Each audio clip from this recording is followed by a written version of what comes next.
is SportsCenter.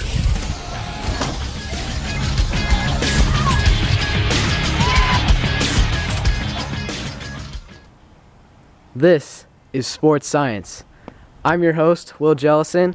On the right, we have our Average Joe number 1, Sam Name, and on the left, we have Average Joe number 2, Matthew Van Brabant, and in the center, we had the star, Andrew McMillan.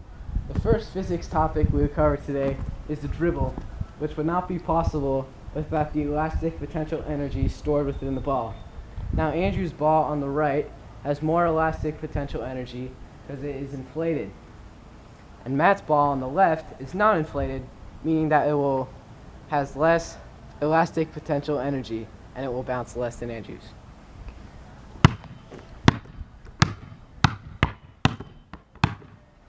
As you can see, Matt's ball barely bounced at all, while Andrew's is still bouncing all around his body.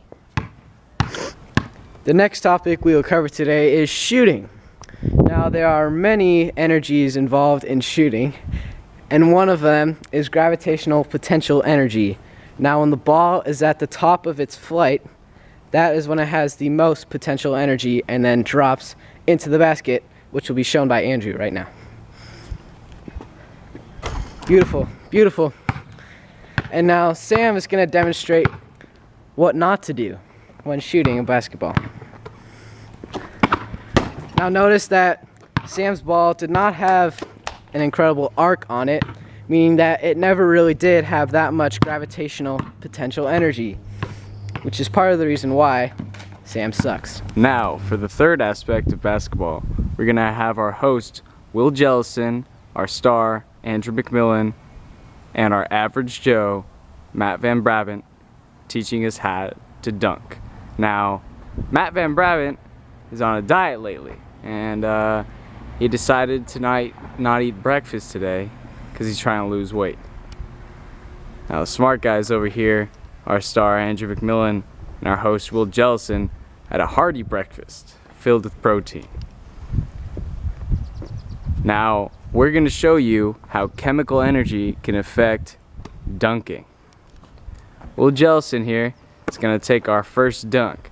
We're going to explain to you the physics through the dunk.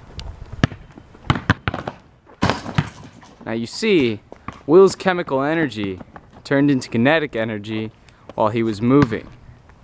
When he jumped up, the gravitational pull pulled his body down. Matt, our average Joe, is also going to dunk. Now, since he doesn't have that much kinetic energy, we'll see how high he can get. Go ahead, Matt. You see, because Matt didn't eat breakfast, he had a very bad dunk. He couldn't get very high because he didn't have enough force in his body to overcome gravity, and he couldn't jump very high. Now our star, Andrew McMillan, is going to take a dunk.